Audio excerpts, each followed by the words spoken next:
প্রিয় ভাই ও বোনেরা, আখিরি জামানায় ইমাম মাহদির আত্মপ্রকাশ কিয়ামতের সর্বপ্রথম বড় আলামত। তিনি আগমন করে এই উম্মতের মাঝে খিলাফা প্রতিষ্ঠা করবেন। পৃথিবী হতে জুলুম নির্যাতন দূর করে ন্যায় ইনসাফ দ্বারা তা ভরে দিবেন।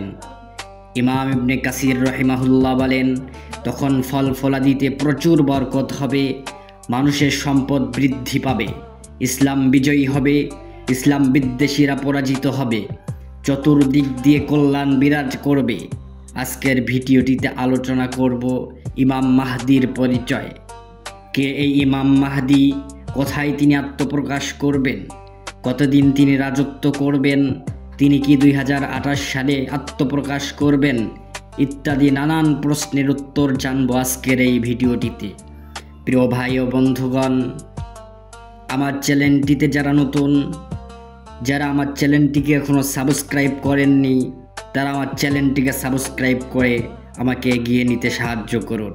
প্রিয় ভাই ও বন্ধুগণ, পৃথিবীতে আজ অব্দি অনেক ভুয়া মাহাদির দাবিদার ছিল।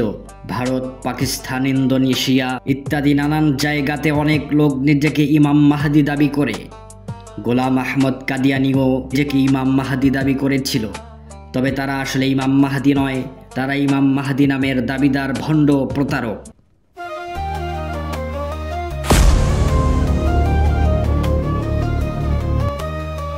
ইমাম মাহদিকে চিনার জন্য কিছু আলামত রয়েছে, এগুলো হাদিসের মধ্যে বর্ণিত হয়েছে। আল্লাহ তাআলার অপার রহমতে তিনি শেষ জামানার ইমাম হবেন, ন্যায় প্রতিষ্ঠা করবেন, অন্যায় অবিচার দমন করবেন, শত্রুদের বিরুদ্ধে বিজয়ী হবেন। আর আত্মপ্রকাশে উম্মতের মাঝে জিহাদের চেতনা ফিরে আসবে, সকলেই এক কালেমার পতাকা তলে একত্রিত হবে। ইমাম মাহদি সম্পর্কে নবী করিম সাল্লাল্লাহু আলাইহি ওয়াসাল্লাম বলেন, আল্লাহ তাআলা আমার থেকে অথবা আমার আহলে বায়েত থেকে এমন এক ব্যক্তিকে পয়দা করবেন যার নাম হবে আমার নামের মতো, অর্থাৎ তার নাম হবে মুহাম্মদ, যার পিতার নাম হবে আমার পিতার নামের মতো, অর্থাৎ তার পিতার নাম হবে আব্দুল্লাহ। সে তখন দুনিয়াতে আসবে যখন পৃথিবীতে অন্যায় অবিচারে পূর্ণ হবে।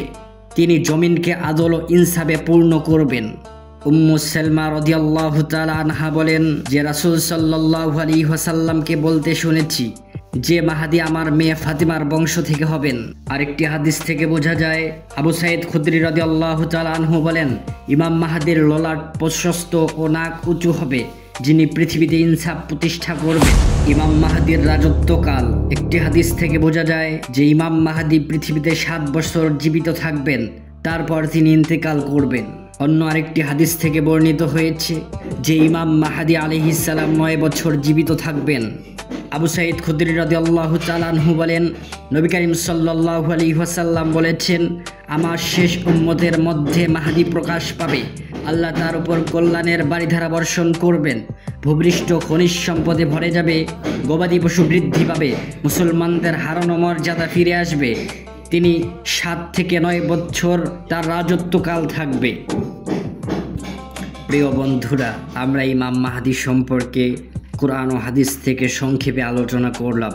ভবিষ্যতে ইমাম মাহদির সম্পর্কে বিস্তারিত আলোচনা করব ইনশাআল্লাহ। আপনারা আমাদের চ্যানেলটিকে সাবস্ক্রাইব করে পাশে থাকুন। ধন্যবাদ, ভালো থেকো, আল্লাহ হাফেজ।